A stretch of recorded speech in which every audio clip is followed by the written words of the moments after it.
Alien girl begged for comfort. Unaware she hugged humanity's wealthiest man. The city of Aurelia Prime burned brightly against the night, glowing like a bowl of shattered stars.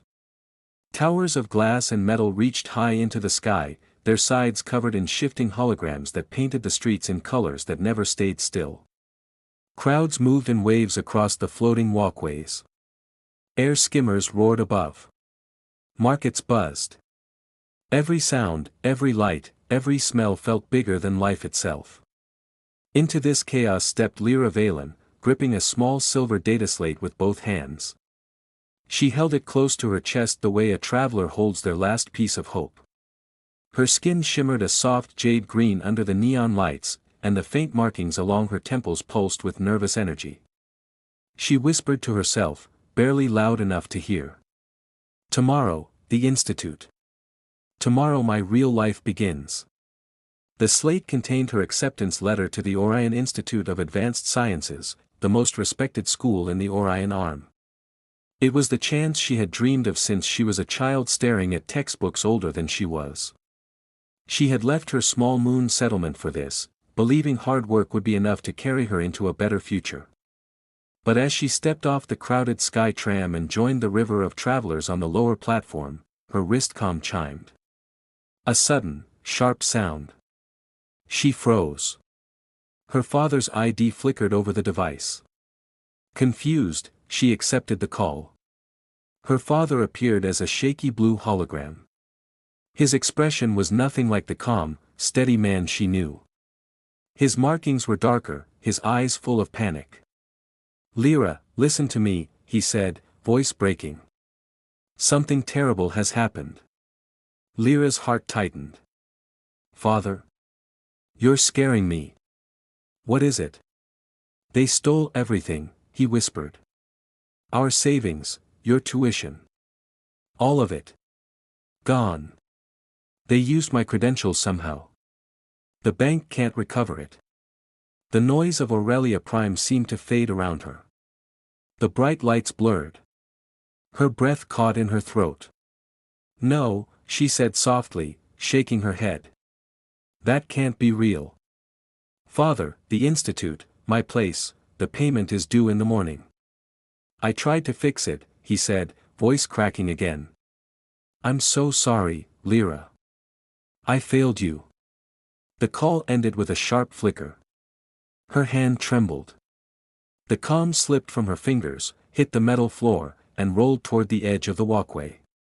Before she could move, a shape stepped in front of her. A man. Tall. Human. His hand shot out and caught the device just before it tipped over the railing. He turned toward her, offering it back.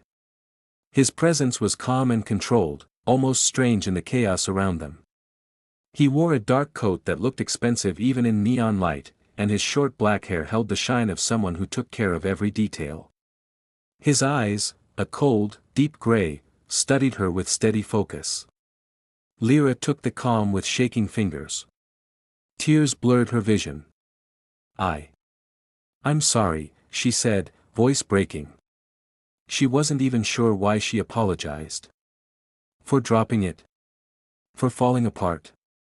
For being seen like this? Her chest tightened painfully. Something inside her cracked open.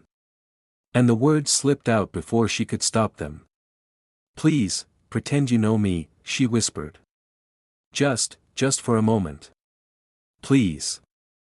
For a heartbeat the man didn't move. Lyra thought she had made a mistake, a strange, desperate request to a complete stranger. But then he stepped closer and placed a steady arm around her shoulders. Not too tight. Not too familiar. Just enough to keep her from collapsing under the weight of her world. It's all right, he said quietly. You're safe. And in that moment, surrounded by neon storms, noise, and strangers, Lyra let herself lean against him, holding on to the only steady thing she had left. She didn't know his real name. She didn't know his power. She didn't know her life had just changed forever. She only knew she needed that one small moment. And he gave it to her. You said. The man guided Lyra gently through the busy walkway, keeping his arms steady around her shoulders until she could breathe again. He did not rush her. He did not ask for explanations. He simply stayed close enough that she wouldn't feel alone in the crowd. When she finally pulled away, embarrassed heat rose across her jade skin. "Thank you," she whispered. "I don't usually ask strangers for anything." He gave a small, calm nod. "Everyone needs someone sometimes." She wanted to reply, but words were hard to form. Her mind felt like a shattered console, sparks still jumping between broken pieces. The man motioned toward a side street where the lights dimmed and the noise softened. "Come. You look like you need somewhere quiet." Lyra hesitated, then followed. She had nowhere else to go. They walked into a narrow cafe built into the side of an old sky tower. Its name flickered across a floating sign, the Prism Haven. Inside, walls shimmered with shifting colors as crystal panels reflected soft waves of light. The room felt warm, peaceful, far away from the roaring city outside. The man chose a booth in the corner. He waited for her to sit first. Only after the server left did he speak again. "I didn't get your name." "Lyra," she said softly. "Lyra Valen. And, thank you for helping me back there." "I wasn't thinking clearly." "You've had a hard day," he replied. "Anyone would break a little." She met his eyes. They were steady, unreadable, but not unkind. "What's your name?" "Ren Calder," he said without hesitation.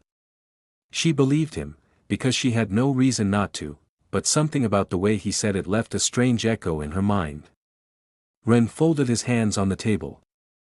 "Do you want to tell me what happened?" Lyra looked down at her trembling fingers. Her voice came out small. "I came here to start a new life. The Orion Institute. I was accepted. It's rare for someone like me. My world is," she paused, searching for words. "We don't have much. I studied every day.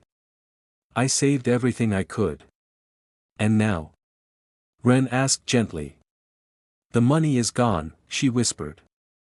"My father said someone stole it. The institute will give my place away by morning if I don't pay." Ren didn't react with shock or pity. He simply listened, and that strangely helped more than she expected. "How much do they need?" he asked. Lyra let out a humorless breath. 50,000 credits. For me, that is impossible. For them, it's nothing." For a brief moment, Ren's expression changed. Not dramatically, but like he was hiding a thought behind his eyes. "What if," he said slowly, "someone helped you?" Lyra stiffened. "Why would you help me?" Her tone was sharper than she intended. She pulled her hands close to her chest. "You don't know me. You're human. People in this sector barely trust humans." He gave a faint, almost amused smile. "Trust works both ways, doesn't it?" She looked away. Her markings grew darker with anxiety. "I can't accept charity. And I'm not a project for someone to fix." Ren leaned back slightly. Not offended. Just thoughtful. "I didn't say charity. I said help. Sometimes a door closes, and someone else opens a window." Lyra blinked. Humans used strange sayings. Ren continued, "My work brings me across students like you. Talented. Determined. People who deserve a chance. There are organizations, human ones, that fund potential." She studied him carefully. His clothes were too fine. His posture too controlled. His eyes too sharp for a simple traveler. "So you recruit students?" she asked. "Something like that," he replied smoothly. But Lyra was no fool. Something about him felt layered. Like a data file with hidden encryption beneath a calm surface. She didn't know yet that Ren Calder was a lie. She didn't know she was sitting across from Jonas Hale, one of the most powerful humans alive. She only knew this. For the first time since her father's message, she felt a spark of hope. Her heart steadied. Her breathing calmed. "Maybe," she whispered, "maybe I want to believe you." Ren's gaze softened. "Then believe this much, you are not alone tonight." Outside the cafe window, the neon storm of Aurelia Prime continued to roar. Inside, for a brief moment, Lyra felt the world pause. A stranger had given her a chance to breathe. And she had no idea how much danger, and destiny, she had just stepped into. The city's neon lights faded into a blur as Lyra sat across from Ren in the cafe booth. She had calmed enough to sip her warm drink, a strange amber-colored beverage that smelled of spices she couldn't name. Outside, skimmers streaked past like fireflies in a storm, but inside, time felt slower, quieter. Ren watched her carefully. Not with judgment, not with pity, with something closer to calculation, the way a chess player watches an opponent's hands. He picked up her communicator, which she had left on the table, just long enough to inspect it. At first glance, it looked ordinary. Sleek. Compact. But the faint hum beneath the surface made his brows narrow. "Lyra," he said carefully, "did anyone else touch this device before you left your home?" She shook her head. "Only my father." "Why?" He tapped a few hidden panels, bringing the small device to life in ways she could not see. Hidden signals streamed across the screen. Encrypted transmissions. Military-grade software. Her breath caught in her throat. "This isn't a scam," Ren said. "This isn't a mistake.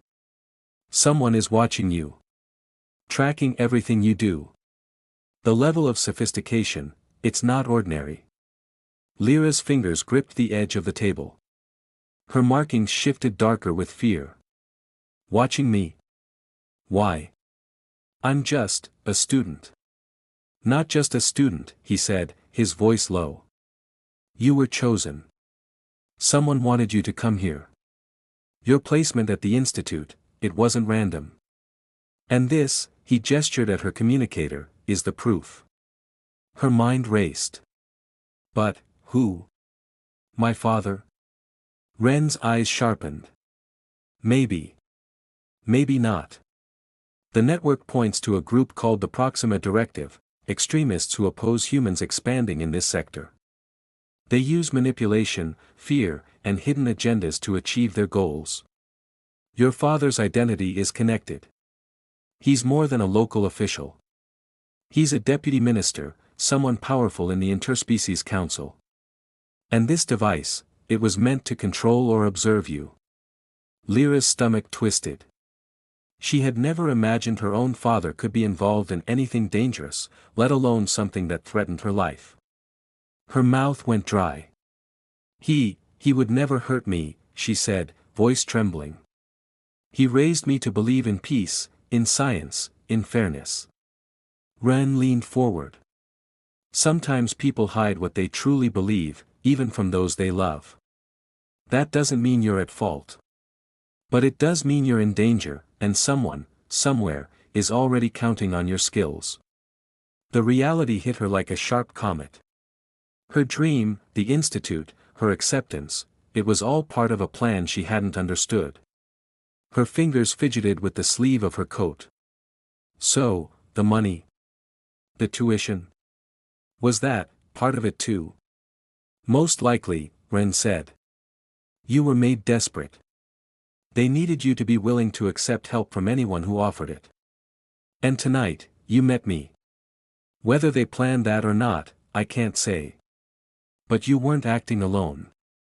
And now, you might have already entered their calculations." Lyra's heart pounded. Every instinct in her body screamed danger, but there was no time to flee. The truth was heavier than any fear. Her acceptance, her dreams, her life, had become a tool in a much bigger game. Ren's voice softened, almost human now, and not the tactical, calculated voice she had first heard. "I can help you, Lyra. But you need to trust me. Whatever they're planning, it will take courage, brains, and quick action to survive. She swallowed hard. I don't know if I can. You can, he said, his gray eyes locking on hers. I've seen what you're capable of. The people who survive in this galaxy, those who thrive, aren't always the strongest. They're the clever, the bold, the ones who refuse to give up. You have all of that. And tonight, we start. Outside, the neon storm of Aurelia Prime raged on. Inside, a fragile alliance was forming between a desperate alien girl and a human stranger who was far more than he seemed. Lyra didn't know yet that she had just crossed the threshold into a dangerous world of secrets, spies, and interstellar conspiracies. She only knew one thing for certain: from this moment on, she would not face it alone. And Ren, Jonas Hale, though she did not know that name, had just decided that he would see her through it, whatever it took. A siren wailed in the distance. A reminder that danger was never far. Lyra shivered, not from cold, but from the sudden knowledge that her life had changed forever. Tonight, her survival depended not on luck, but on the human spirit she hadn't even met yet. The cafe's warm lights faded behind them as Lyra and Ren stepped back into the chaos of Aurelia Prime. Outside, the streets buzzed with neon, but Ren's eyes were focused on every shadow, every alley, every moving figure. Something was following them. Stay close, he said quietly. His hand found hers and gave a gentle squeeze. It wasn't comforting in the soft, sentimental way, it was practical. Protective. Close. What's going on? Lyra whispered, her jade markings flickering in fear. Not a moment to explain everything, Ren replied. But you need to trust me. Now. They plunged into a narrow alley between two sky towers. The air smelled sharp with ozone, the faint tang of fuel from the hovering trams above. Ren's long strides carried them fast, but Lyra kept pace. Her muscles ached, but she refused to fall behind. For the first time, she realized she was stronger, faster, more capable than she had believed. The faint hum of anti-human drones echoed from above. Their sensors had detected the pair. Lyra's pulse raced. Her thoughts spun. Ren reached a side hatch embedded in the wall, pressed a sequence of buttons, and a metal door slid open silently. He pulled her inside, into a narrow maintenance corridor. Pipes lined the walls. Dim red emergency lights flickered, casting long shadows. The noise of the city disappeared. They had a few moments of quiet before the sound of pursuit reached them, heavy boots clanging against metal walkways. Lyra swallowed hard. They're fast, she whispered. Faster than us, maybe, Ren admitted. But not smarter. He moved along the corridor with precision, knowing exactly where each junction would lead. Keep your head down. Move fast. And trust me. Lyra nodded. Her heart was pounding, but she felt a new sense of clarity. She wasn't just running anymore. She was part of the plan. Every step, every decision mattered.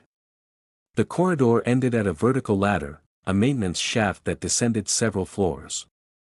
Ren went first, gripping the rungs with practiced ease. Hold tight, he instructed. Lyra wrapped her hands around the cold metal. Her muscles burned, but she moved with surprising agility. Every nerve in her body was alive. Halfway down, the floor above trembled. Footsteps pounded. The pursuers were gaining ground. Lyra's mind raced. She could almost see them, 6 figures in dark suits, weapons drawn, scanning for any sign of escape. Ren glanced back. You okay? I'm fine, she said, her voice firmer than she felt. Let's go. They reached the next floor and pushed open a maintenance door into a service corridor. It was empty.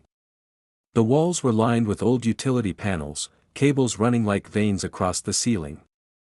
Red lights blinked slowly, casting eerie shadows. Ren pressed a hand to a wall panel. A hidden compartment clicked open, revealing a compact shield generator. He activated it. A faint blue barrier shimmered around them, protective, unyielding. Lyra stared in awe. What is that? A human invention, Ren said. Keeps us alive. They sprinted through the corridor, hearts hammering.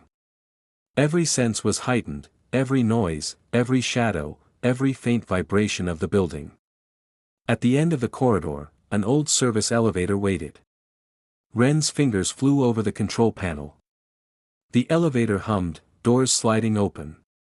Get in, he said. And hold on. The doors closed just as the first pursuers rounded the corner. The lift descended silently, carrying them deeper into the underlevels. Lyra's breath came in sharp bursts. Her mind spun with questions, but there was no time for answers. Not yet. As the lift passed floor after floor, she realized something startling: she wasn't afraid. Not really. She was alive, moving, thinking, and acting. And in that moment, she felt the raw power of her own will, the courage and adaptability that had always been there, waiting for the right moment to shine. Ren looked at her, his gray eyes unwavering. You're learning fast, he said. The galaxy doesn't wait for hesitation. You'll need every skill you've got. Lyra nodded, gripping the railing. She didn't yet understand the full scope of the danger, the secrets surrounding her father, or the forces that had pulled her into this. But one truth had become clear: human ingenuity, determination, and courage were real, and she had to embrace them, too. The elevator slowed, approaching a hidden maintenance bay where a sleek hover pod waited. Its engines hummed, ready to whisk them away. Ren pressed a button. Almost there. But remember, this is just the beginning. Out there, the city may look the same, but nothing will ever be the same for you again. Lyra took a deep breath. She clenched her fists. Her adventure had only just begun. And she was ready. The hover pod hummed quietly as it carried Lyra and Ren through the outer districts of Aurelia Prime. Below them, the city stretched like a maze of lights, towering structures, and endless activity. But up here, in the pod, there was silence. A tense, heavy silence. Lyra's heart raced. Her thoughts churned faster than the pod could fly. Ren's voice broke the quiet. We're heading to a safe facility outside the city. It's where we can plan our next move. Safe? Lyra asked. Her jade skin flushed darker. After what just happened, can anything really be safe? Ren glanced at her, his expression unreadable. It's the best option we have. The facility was hidden beneath a rocky plateau at the edge of the city's luminous outskirts. Its entrance was cleverly disguised as an abandoned maintenance bay. Ren guided Lyra through the thick steel doors and into a long corridor lit with soft, white lights. Inside, a team of human operatives waited. They moved like shadows, silent and precise, scanning every corner. Lyra felt a strange mix of fear and awe. These were humans trained for situations like this.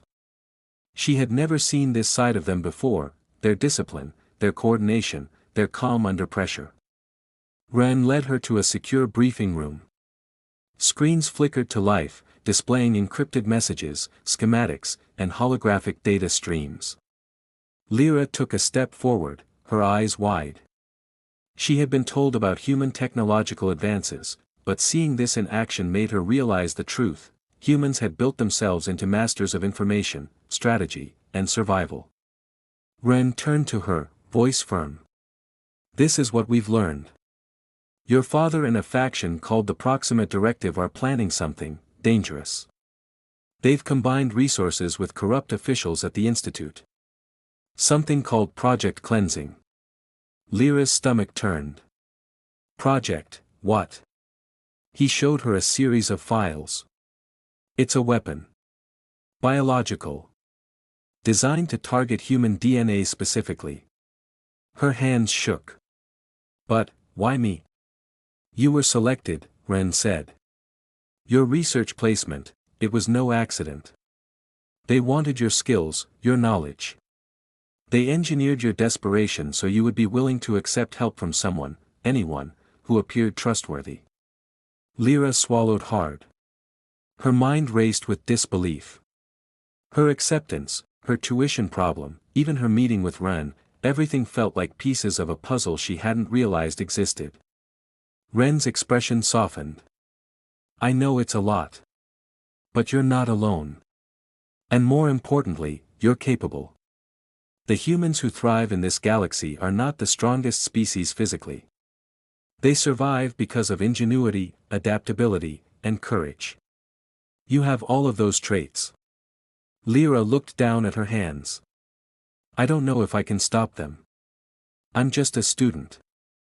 Ren placed a hand over hers. You're more than that. You've already survived being targeted, being manipulated. Now it's time to act. Together, we can stop them. A soft alarm sounded in the room. Red lights flickered. Ren's eyes sharpened. They've detected our movement. The directive knows we're here. We need to move. Now. Lyra's heart pounded. Fear clawed at her throat, but determination replaced hesitation. She had no choice. Her dreams, her life, and the lives of countless others were on the line. Ren led her down a series of corridors and hidden stairwells, deeper into the facility. Every step reinforced the reality: the galaxy was far larger, far more dangerous, than she had ever imagined. Yet, for the first time, she felt powerful. Not because of strength, or money, or rank. But because she was willing to act. You're ready for this, Ren said quietly. More ready than you know. Lyra took a deep breath. She tightened her grip on her coat and followed him into the unknown, knowing that from this point forward, nothing would ever be the same. Outside, the city of Aurelia Prime continued to blaze with life and color. Inside, two unlikely allies were preparing to face a threat that could change the future of humans and aliens alike. For the first time, Lyra understood the truth: survival wasn't about luck. It was about courage, intelligence, and the refusal to give up. And tonight, she would need every ounce of it. The facility's lights hummed softly as Lyra and Ren moved through narrow hallways lined with cables and reinforced panels. Outside, the neon city glimmered far below, oblivious to the danger unfolding in its shadows. Lyra's pulse was fast, but her mind was sharp. Every step she took felt like a test of courage, and she refused to falter. Ren led her to a secure operations room where his human team monitored every signal from the city. Screens displayed encrypted transmissions, schematics of the Institute, and data streams filled with coded messages. Lyra's eyes widened as she absorbed the information. They've moved the weapon, Ren said quietly, his fingers flying over a holographic console. It's already been transported to the summit center where diplomats and humans will gather tomorrow. The Institute alone is no longer the risk, it's the summit. Lyra's stomach twisted. All those people, and they're planning to use it? Ren nodded. Yes. And you were placed there to help them, even if you didn't know it. They wanted your skills for the research team, to refine it. But you didn't consent. That's why you matter. Before Lyra could respond, a door hissed open behind them. A familiar silhouette appeared. Her heart skipped. Father, she whispered. Deputy Minister Aaron Valen stepped forward, calm but with exhaustion etched across his jade skin. His markings darkened slightly with emotion. Lyra, he said softly. I didn't expect to see you here. Lyra's breath caught. Confusion, anger, and fear twisted inside her. Why? Why is this happening? Were you involved? Aaron's eyes flickered, a mix of regret and resolve. I believed I was protecting our people. I thought humans were a threat. I joined the directive to keep our society safe. But, the final tests, they showed me I was wrong. The weapon doesn't just target humans, it could kill millions, including our own citizens. Lyra's fists clenched. Millions? Father, this is madness. Ren stepped beside her, hand near the concealed weapon at his side. Lyra, stay focused.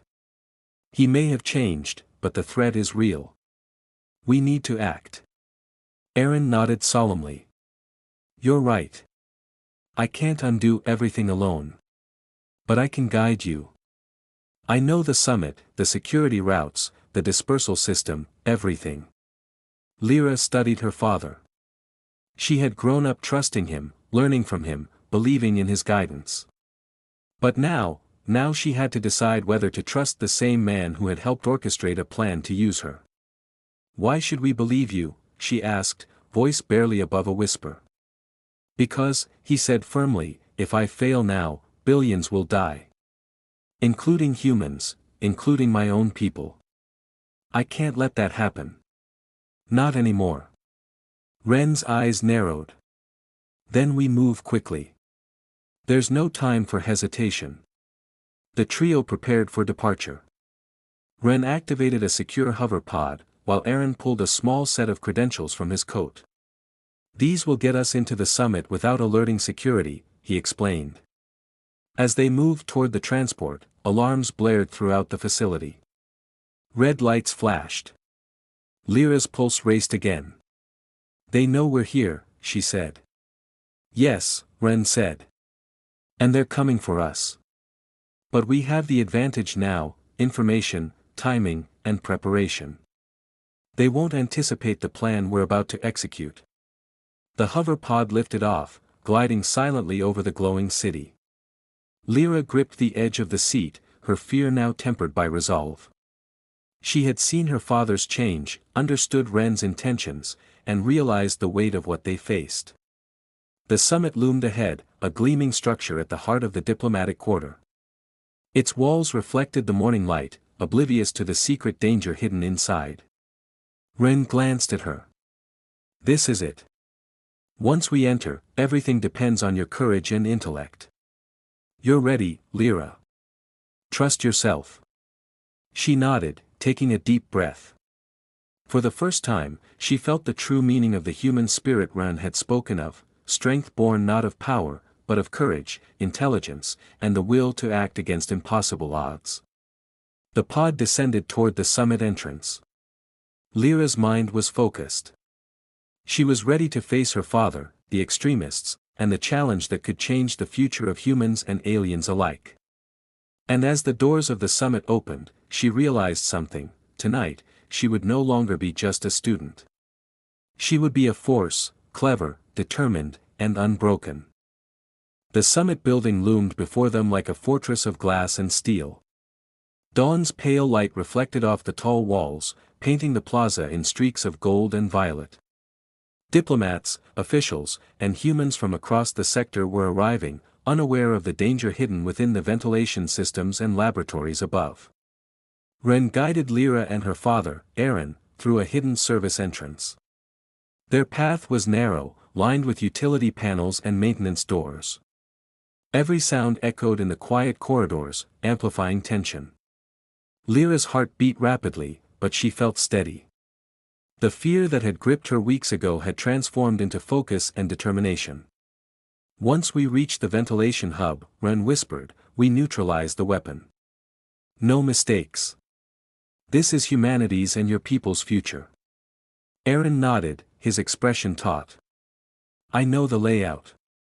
But the Dean and his operatives are likely stationed near the controls. Be ready. They turned a corner and froze. Flanking the central hub were 4 armed extremists, their weapons trained on the access panel. Behind them, Dean Therek, the corrupt Institute official, watched with cold eyes. Stay calm, Ren instructed. We move together. Eren stepped forward, hands raised. Therek. Step away from the controls. You've gone too far. The Dean sneered. And stop you? Impossible. Humanity must be purged. Their influence has grown too strong. This summit is the first step. Ren moved with precision, taking 2 of the extremists down with non-lethal stuns. Lyra ducked and rolled, narrowly avoiding a swipe from a weapon. Her reflexes, honed from years of discipline and training on her home moon, allowed her to strike a nerve cluster on the third operative, rendering him unconscious. Aaron disabled the final guard. Dean Therek lunged toward the control panel. The canister of the weapon vibrated faintly, ready to disperse its deadly payload. "Step away," Ren commanded. "Now." Therek laughed, harsh and metallic. "Too late. The countdown is active." Lyra ran to the panel. Her mind raced through formulas and sequences she had studied in her classes. The weapon was a nanite swarm, genetically targeted, programmed to attack human DNA. She needed a stabilizing compound to neutralize it. Aaron handed her a small vial. "Use this. I took it from the lab before leaving." Her fingers shook, but determination steadied her. She injected the compound into the ventilation system's main intake. Screens flickered. The nanite structure began to collapse. Slowly at first, then faster, until the monitors showed complete neutralization. The weapon was harmless. Therek froze, disbelief etched on his face. "No, this is impossible." Ren stepped beside Lyra, hand resting lightly on her shoulder. "Humanity survives because we refuse to give up. Strength is not just in muscle or numbers, it's in courage, intelligence, and the will to protect those we care about." Alarms blared as Summit security arrived, surrounding the area. Aaron stepped forward. "Stand down. These two, my daughter and this human, prevented a catastrophe. Everyone inside is safe." The chaos settled quickly. Delegates and diplomats were unharmed. Lyra's chest heaved, but her eyes shone with relief. She had faced the impossible, and survived. Hours later, atop a balcony overlooking the Summit Plaza, Ren and Lyra watched humans and aliens mingle peacefully. The danger had passed, but the lessons remained. "What now?" Lyra asked softly, leaning against Ren's side. "Your father will face justice, but his cooperation will count," Ren replied. "Therek and the extremists will be dismantled. And you," he paused, looking at her. "You've earned a place on the new Interstellar Research Initiative. Humans and aliens alike will benefit from your work." Lyra smiled, a calm light replacing the fear. "I came here seeking my future. I didn't expect to find courage I didn't know I had." Ren nodded.